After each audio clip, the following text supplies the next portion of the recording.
Good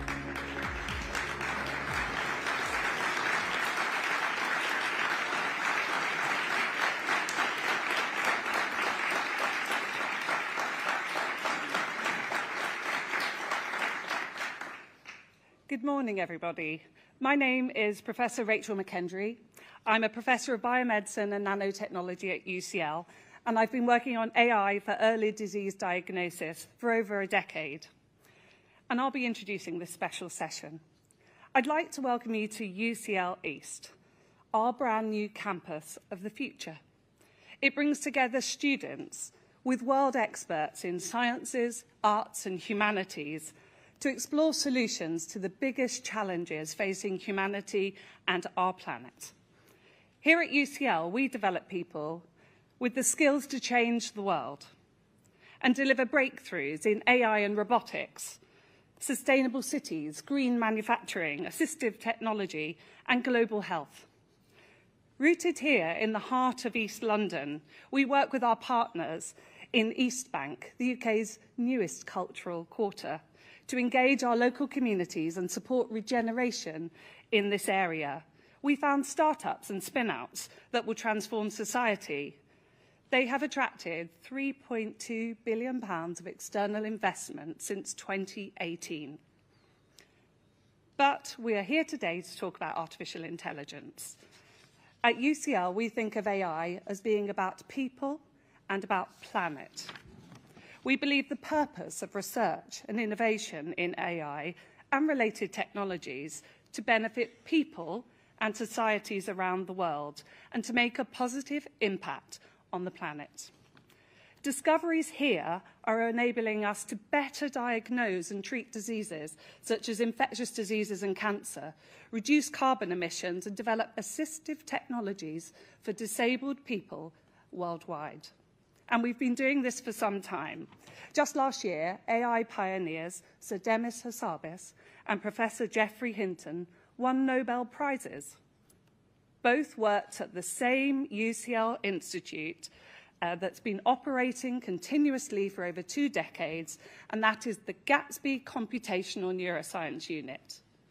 So we are global leaders in AI research and innovation because we're part of an ecosystem that brings together students and world experts with industry, all supported by government, charities, and philanthropic funding. Through time, patience, and hard work over decades, we've been able to produce the kind of outcomes in AI that make a real difference for citizens here in the UK and around the world. Thank you.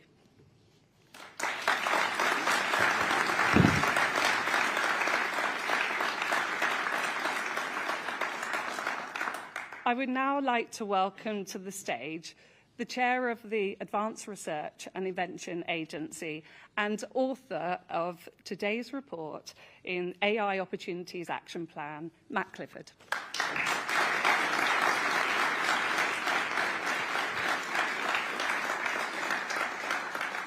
Good morning. I'm so excited to be here today to launch the AI Opportunities Action Plan and to kickstart its implementation. The winners from AI will be the countries that embrace the technology and seize the opportunity it represents. This plan is an ambitious plan designed to make the UK a true AI winner and to improve the lives of all our citizens. So I'm absolutely thrilled that the Prime Minister and the government have embraced it and accepted all 50 of its recommendations. I think we all recognise that we urgently need to reignite growth in this country. We need to transform our public services. And AI is one of the biggest levers we have to make that happen. I've spent my whole career helping entrepreneurs build and scale startups, so I know what's possible when we unleash the power of our innovators and of new technology. That's what we need to do now, up and down the country, with AI. I can't wait to see what we can achieve together. To tell you more, I'd like to introduce Peter Kyle, Secretary of State for Science, Innovation and Technology. Thanks, Peter.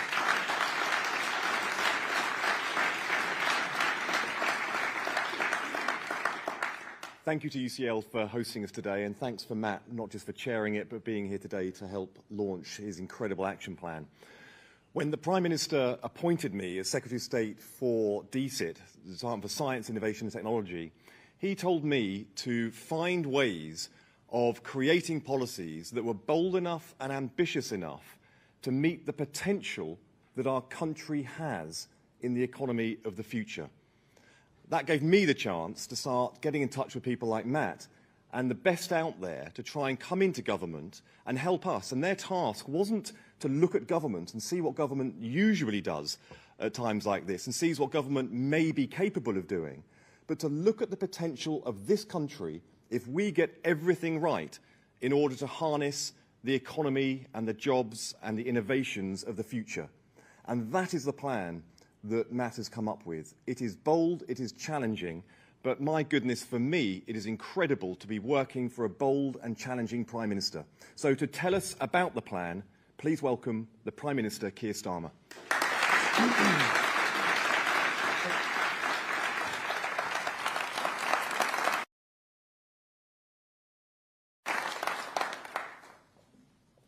Deb Kelly is a prison officer and a PE instructor.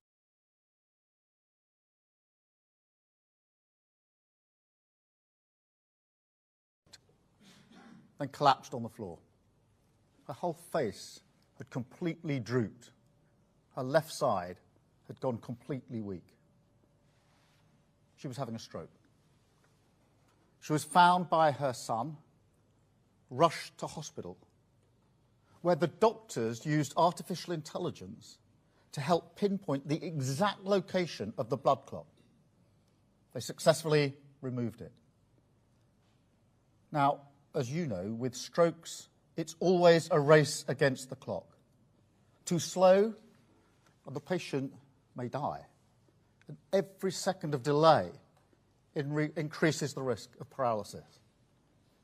But in Deb's case, with AI, the whole procedure took less than 3 minutes. It saved her life. I spoke to her this morning, and she's always been really clear about this. She said if that blood clot hadn't been removed, she wouldn't be here right now. I wouldn't have spoken to her this morning. That's the power of AI in action. And I've seen a version of this in Coventry, in the hospital there. They showed me how this works with strokes, finding the clot. They've got a big screen with the brain pulsating. And it's really complicated. You've got to get the right point straight away as quickly as you can. It's revolutionary in terms of stroke care. And what that shows to me, Deb's story, what I saw for myself, is that AI isn't something sort of the future over the next hill. It's the present. It's already here, in Britain, changing lives. A chance to turbocharge growth, create the companies of the future, and radically improve our public services. I mean, we've known for a long time that it's pretty impressive. Never mind Luke Littler becoming the world champion at 17. We've seen computers learn Go from scratch and be the best in the world in just 3 days. Although, to be fair to Luke, I've not seen a computer throw a 180 yet. But look, for all those people, and there are lots of people who say, well, that's all very well. What is Go? How does that help me? What does it mean for my life?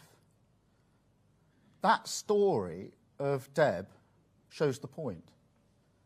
Because AI isn't something locked away behind the walls of blue-chip companies. It's a force for change that will transform the lives of working people for the better. So if you're sitting around the kitchen table tonight, worried about the opportunities at your children's school, AI can help teachers plan lessons tailored to your children's specific needs. If you're worried about waiting times, aren't we all? AI can save hundreds of thousands of hours lost to missed appointments because it can identify those on the list most likely not to turn up and help get them the support that they need, maybe change for a more convenient appointment. It can spot potholes quicker, speed up planning applications, reduce job centre form filling, help in the fight against tax avoidance, and almost half the time that social workers spend on paperwork. Incredible. And yes, there will be teething problems. Of course there will. But we can't lose sight of the vast potential here. I mean, look at DeepMind, which we are all familiar with. That's already transformed our entire understanding of biology. The idea of personalised medicine, tailored to your DNA, the hope of treating diseases that we once feared incurable, the ability to predict and prevent illness long before it strikes. Think of the lives that will save. Think about the impact on your life. Think about all the doctors and the nurses who will have much more time for the personal touch, the connection, the service that people really value. And in a way, that's the irony of AI. It will make public services more human, reconnect staff with the reasons that they came to public service in the first place, a force that will turbocharge every single element of our plan for change, the defining opportunity of our generation. Now, I do understand that change on this scale and at this speed can be worrying, particularly when experts warn about safety risks. And that's why the last government was right to establish the world's leading AI Safety Institute. And we will build on that. Indeed, later this month, the UK will lead the first ever global AI safety test, working alongside our international partners. So be in absolutely no doubt, we will make sure that this technology is safe. But I don't think that's the limit of what the state should do. And that's where I disagree with the last government. We shouldn't just focus on safety and leave the rest to the market. Government has a responsibility to make it work for working people. And the opportunities of this technology, they're not just going to somehow fall into our lap. This is the global race of our lives. Now, some countries are going to make AI breakthroughs and export them. Others will end up buying those breakthroughs and importing them. The question is, which of those will Britain be? AI maker or AI taker? And right now, you know this, the investors, the entrepreneurs, the researchers who will make those breakthroughs, they're looking around the world. They're choosing where to make their home. Trillions of pounds worth of investment at stake. The battle for the jobs of tomorrow is happening today. And we want data centres, employing hundreds of people in the northeast, technology hubs, using the talents of researchers in the northwest, world-leading robotics in the southwest. But we have to be on the pitch. That's not just a question of economic policy. It's a question of values too. Whose values are going to shape this technology as it develops? The open values that this country holds dear, or other countries? Who gets the benefits? Just those at the top, or working people everywhere? And I don't think that a government should be neutral on these questions. And this government won't be. Britain is going to shape the future. We're going to make the breakthroughs. We're going to create the wealth. And we're going to make AI work for everyone in our country. This is the nation of Babbage, of Lovelace, of Turing, that gave birth to the modern computer and the World Wide Web. So mark my words, Britain will be one of the great AI superpowers. Now, that's not some sort of boosterism or wishful thinking. This can be done, and it will be done. There's a reason why OpenAI Anthropic and Scale chose London as their international office. And there's a reason Mistral AI, one of the champions of open source, have just announced a UK office too. We've got Wave, building the tech to power a new generation of self-driving vehicles. Synthesia, leading the world in AI-powered video. Blackstone, building Europe's largest data centre in Northumberland. We're number one in Europe for AI investment. We've already attracted more than £25 billion, and that's just in the time that this government has been in office. That's what you get with a government that can be a trusted partner, with a clear strategy. It's what you get with a reforming government, actually capable of driving through the supply-side agenda this needs. Because, as you know, as this race speeds up, we've got to run further and faster.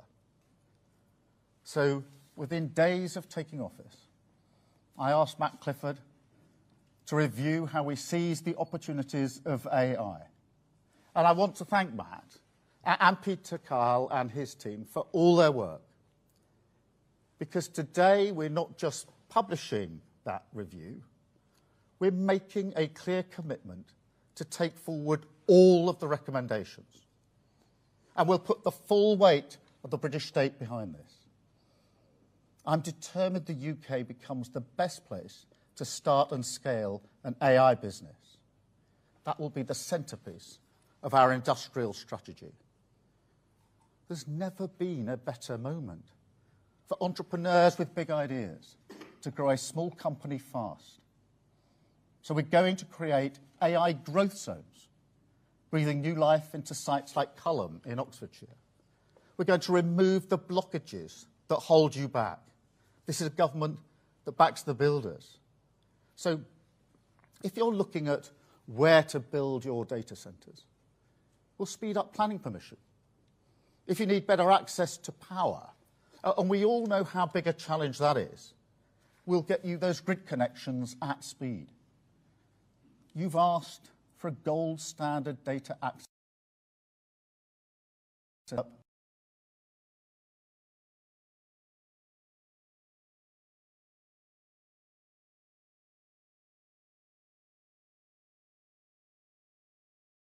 And then, of course, the engine of AI progress. It's what's called compute. We'll increase our public sector compute, not by a factor of 2 or 3, or even 10, but by 20. Now, that's like upgrading from my dad's old Ford Cortina to a Formula One McLaren in one go. What about the talent? Well, we've got the high potential visa routes for the world's top talent to move here. And we're going to make it easier for tomorrow's talent to learn here, training tens of thousands of STEM graduates and apprentices. But perhaps most importantly of all, and let's be really crystal clear about this, when it comes to regulation, we will be pro-growth and pro-innovation. And on regulation, look, I know there are different approaches around the world, but we are now in control of our regulatory regime. So we will go our own way on this. We will test and understand AI before we regulate it, to make sure that when we do it, it's proportionate and grounded in the science. But at the same time, we'll offer the political stability that business needs. And of course, our British values, centuries-long heritage rooted in democracy and the rule of law. Put simply, our message to those at the frontier of AI capabilities is this: we want to be the best state partner for you anywhere in the world. That's the measure of our ambition. And to help us achieve that, we're not just accepting Matt's recommendations. We're bringing him into my team in number 10 so he can help develop them. And as well as Matt, I'm delighted that the inspiring Nobel Prize winner, Sir Demis Hassabis, is providing his expertise to the government as well. But remember, go back to that, those two challenges here. Our ambition is not just to be an AI superpower, but also make sure that this benefits working people. Now that, of course, starts with jobs and investment in every part of the country. So I'm really pleased here today to announce that Kyndryl are investing in a new technology hub in Liverpool. Now that alone will create 1,000 new jobs. And also that Nscale are investing £2 billion, and Vantage data centres another £12 billion, making £14 billion of new investment in data centres across the UK, creating another 12,000 jobs. But look, our plan for change also sets down a gauntlet for public services. And the blunt truth is we've got to be much bolder. I've seen this for myself as a leader of a public service. And this is entirely human. But new technology can provoke a reaction, a sort of fear, an inhibition, a caution, if you like. And because of the fears of a small risk, too often you miss the massive opportunity. So we've got to challenge that mindset. Because actually, the far bigger risk is that if we don't go for it, we're left behind by those who do. And that's what I mean about totally rewiring government, being emboldened to take risks, as our brilliant entrepreneurs do, restless and relentless, because the prize within our grasp is the path to national renewal. And AI is the way. It's to secure growth, to raise living standards, put money in people's pockets, create exciting new companies, and transform our public services. We're all proud of our history, the first industrial nation, the cradle of engineering innovation. And I want people to look back on this generation and be proud of what we started today, that we grasped the nettle of AI, that we ran with it and made it work for working people. That's who we are as a nation. It's who you are as the pioneers of today. And it's the ambition that drives this government forward. AI has arrived. Our defining opportunity is here. And together we will harness it for the good of our country. Thank you very much.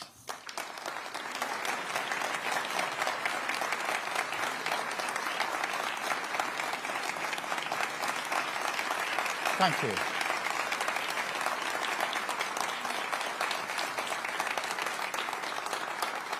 Thank you very much. I'm going to spend some time talking to all the brilliant people here. Before we do, I've got some questions coming from the media. So can I start, please, with Chris Mason, BBC. Chris. There you are. Thank you, Prime Minister. Chris Mason, BBC News. You're saying today full steam ahead. I wonder what you would say directly to those who are worried, who are perhaps worried about their data, worried about their jobs, worried about computers taking a decision that perhaps a human being should. And on the broader question of the economy, the country is in a hole economically. Bluntly, the government looks to be in a hole economically. How much and how soon a difference can AI realistically make here? Are we looking increasingly inevitably at further government spending cuts? Yeah, Thank you. Thank you very much, Chris. I think we have to look at this through the lens of opportunity. So when it comes to jobs, the question isn't the loss of jobs, it's the changing jobs.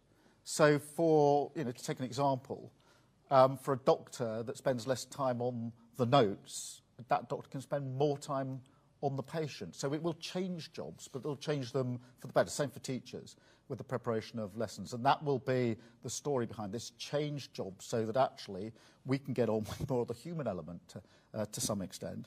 On the data, look, it is really important. Some of the brilliant breakthroughs have been because we've been able to use the data that's available in this country.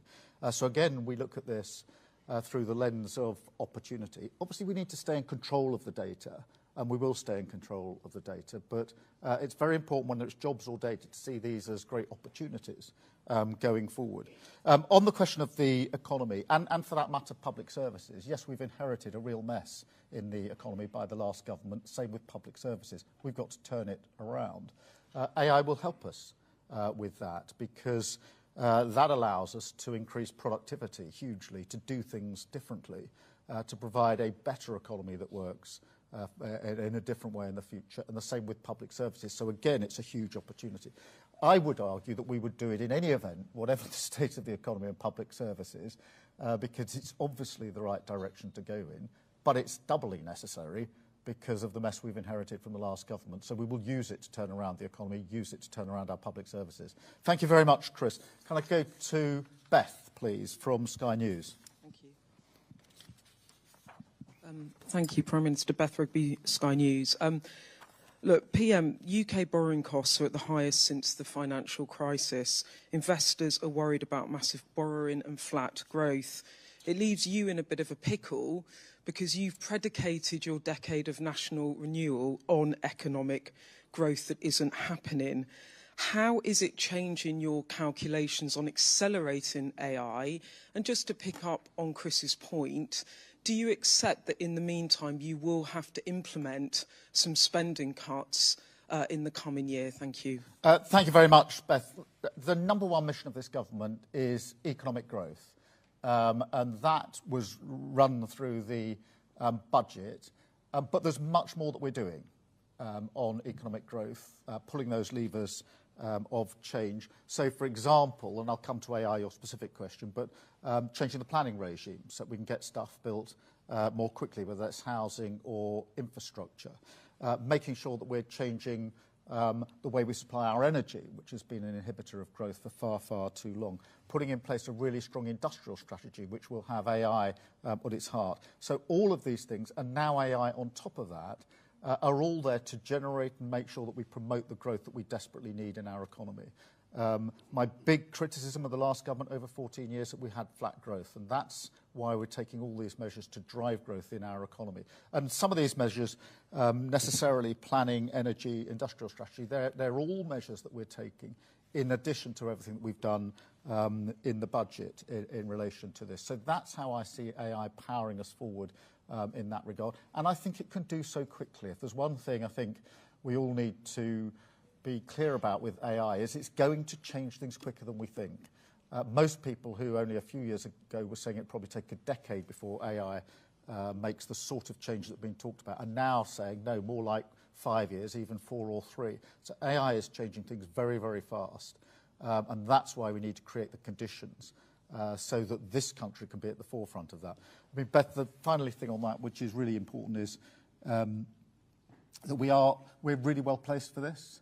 We're already in the top 3 or 4 in the world when it comes to AI. So this isn't a race where all countries of the world are sort of starting on the same line today. We're already well ahead in relation to that. So that's the way in which I see this, helping us with the essential focus on growing the economy. Thank you.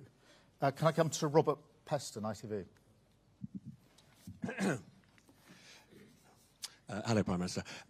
Artificial intelligence looks set to be the industrial revolution of our lifetimes, possibly longer than that. Sam Altman is correct. This is going to be an enormously important year, 2025. He believes we're going to see artificial general intelligence this year. Now, in all industrial revolutions of this magnitude, there are shocks to the labour market. Some people's pay is flattened, other people lose their jobs. So what are you planning to do to protect the livelihoods of individuals, even if, it seems highly likely, artificial intelligence grows the economy very significantly? Growth does not necessarily mean that individuals' living standards will rise. And then separately, you haven't actually addressed either Chris's or Beth's point. If artificial intelligence delivers the growth we require, that will happen over time. But the interest rates the government pays have risen again today. And on your fiscal rules, you've run out of money. So what are you going to do to fill that hole? Robert, on the jobs, go back to the point I made about changing the nature of jobs, actually freeing people up to do other things. That's what all industrial revolutions do in the end, but this one probably more than most and quicker than most, changing the nature of jobs. Also job creation, the 1,000 new jobs in Liverpool, the 12,000 new jobs that I just announced in this speech here today, jobs that weren't there before in data centres, etc. So we are absolutely making sure that we're focused on working people and on jobs and what happens to them. And I think that is a difference between the approach that, let's say, the last government took and this government, which is answering the question, how does this impact on people's lives across the board? On the question of the economy more generally, look, it is important that I'm very clear that growth is our #1 priority and mission. We've said that throughout, and all of the other work we're doing ladders up to this. So whether it's the work on AI, whether it's the work I was announcing last week on the NHS, all of that ladders up to growth. We do have in place fiscal rules, which we will absolutely stick to, because they're necessary to provide the stability that we want, and of course reform.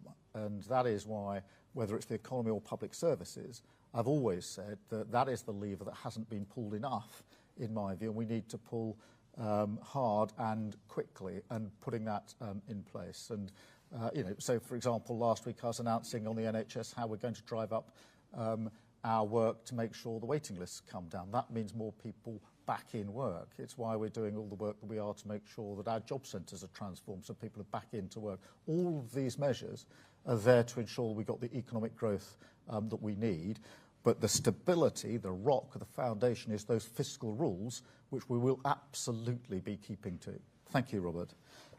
Christopher Hope. Chris Hope, GB News. Prime Minister, even a 3-year wait for the benefits of AI is too long to help the economy now, this year, and next year. The pound is down, the economy is flatlining. You know all this already. Companies are complaining about your budget in October. What's your plan? Will you cut the benefits bill? And yes or no, will Rachel Reeves be your Chancellor at the next general election? Chris, look, I'll be really clear. We're going to stick to the fiscal rules. That is a very important thing that we've said throughout. We set out those fiscal rules very early on in the day because we knew that the missing ingredient in recent years has been economic stability. We're determined to bring about that economic stability, and that's why the fiscal rules are absolutely central to what we do. The changes we're bringing about, whether it's industrial strategy, planning, energy, etc., all of these are designed to ensure that we get the growth that we need, AI as well, and the reform that we're doing as well. And that is why I'm confident in our mission for growth, and I'm confident, completely confident in my team. We never pretended, nor would anybody sensibly argue, that after 14 years of failure, you can turn around our economy and our public services before Christmas. Before the election, I said it's not going to be possible to do this in 6 months. It's going to take time. The question is, are you creating the conditions? Do you have the determination? And are you pulling the right levers for growth? And we are doing all of those, underpinned by our fiscal rules. Thank you very much, Chris. Gary from Channel 4. Thank you, Prime Minister. Public sector reform won't deliver the sort of benefits that you're looking for fast. Neither will AI. That could take 10 years, a lot of people think, to actually deliver on the investments you hope to put in. So if you're absolutely sticking to the fiscal rules, that means you're coming back for spending cuts, doesn't it? And can I just ask you one more? You were talking about being able to regulate in a new way, an independent way. Do you see your freedom there as a Brexit benefit? Are you pleased that you can regulate in a different way? Some people probably expected you as Prime Minister to tack a little towards the EU. It sounds here as though you might be tacking a bit away. Well, look, I think it is important to recognise that we've got the freedom now in relation to regulation to do it in the way that we think is best for the UK, and that's what we intend to do. You're right to say there are different models around the world. There's a sort of EU approach or a US approach, but we have the ability to choose the one that we think is in our best interest, and we intend to do so. On the question of the length of time it'll take for this to have an impact, I'll challenge you back. I don't think it's going to take 5 or 10 years to double productivity, not for a moment. And nobody, I've spent many, many hours pushing this around with AI experts to test those propositions. And I'm absolutely confident that the timeframes we're talking about here are much, much shorter than that. And that productivity, it's not sort of 10% increase in productivity. We're talking about many who say productivity will double in a very short period of time. That's the potential for the difference that it would make.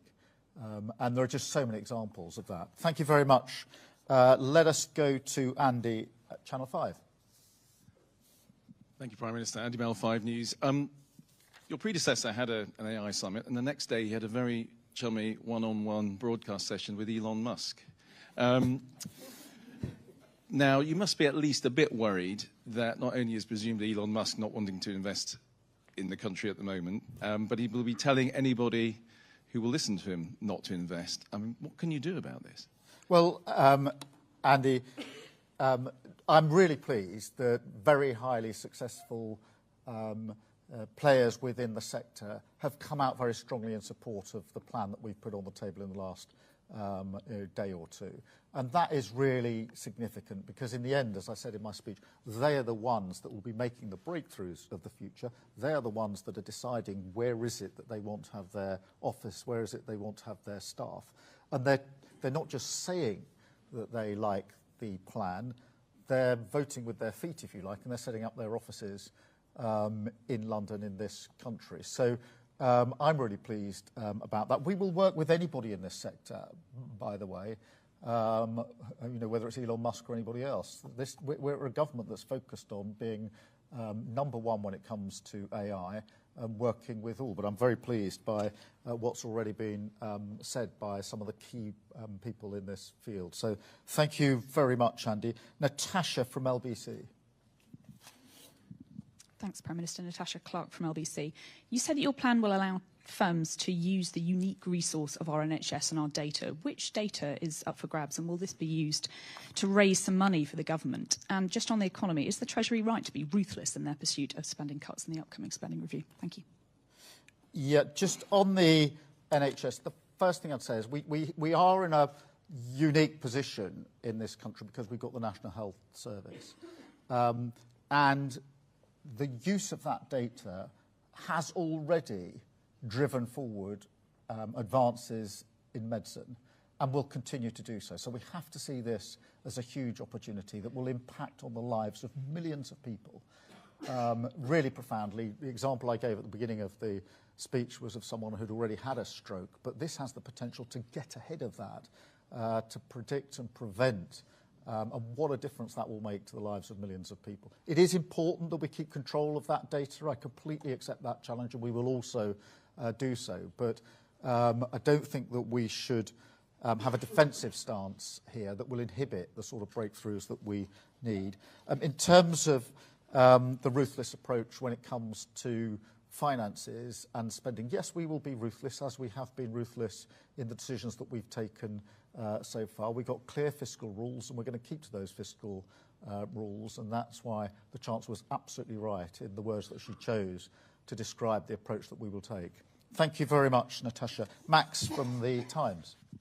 Thank you, Prime Minister.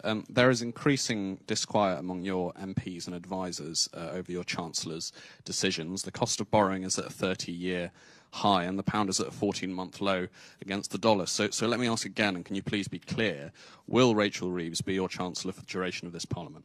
Rachel Reeves is doing a fantastic job. She has my full confidence. She has the full confidence of the entire party.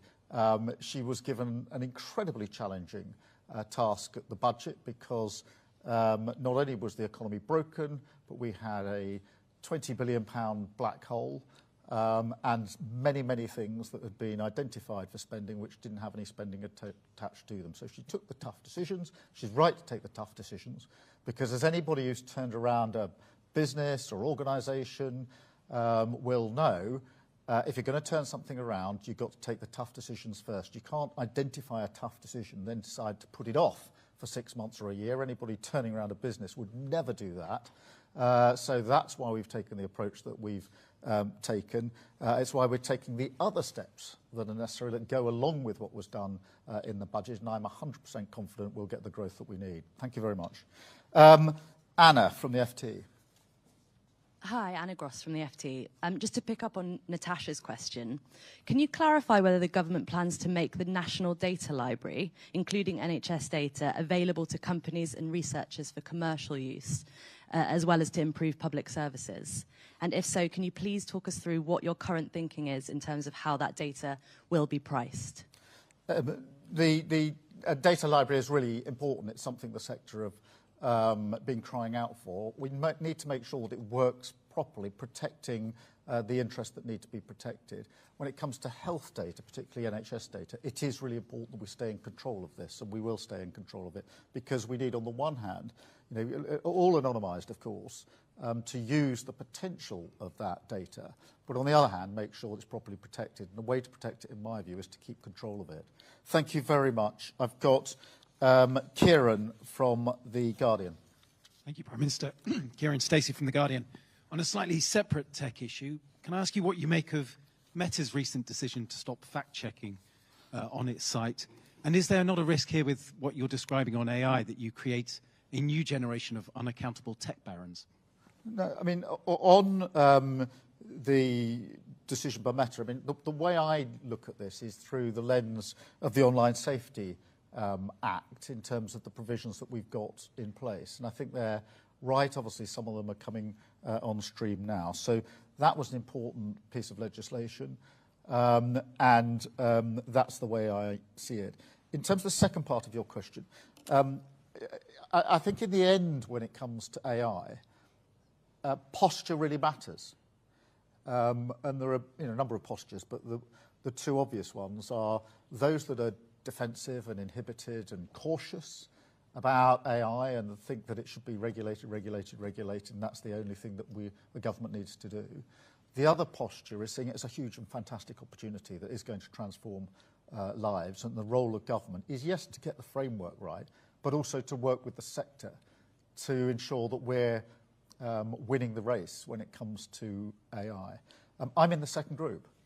I think it's a fantastic opportunity. I think it's going to be a game changer, a revolution that is going to be quicker than some of the revolutions we've seen in the past, and it's going to reach right into the lives of people up and down the country, and reach into those lives for better. If when you think about teaching, tailoring the lessons for the children who are actually going to be taught, what a fantastic thing to be able to do. When you look at the ability within health to prevent and predict what is going to happen, what a fantastic thing to do. When it comes to increasing the productivity of all sectors, this is going to be a game changer. When it comes to running the government, this is going to be a game changer, because one of the things I've said to all of my team is, I don't want AI, I don't want your plans just to be about the product at the end of the exercise, the public service that we are delivering, although I do want it in that space. I want it to change the way the government works. I want the government to be championing AI and using AI, and that's why we're going to put so much weight behind this. Thank you all very much indeed. Thank you for being here.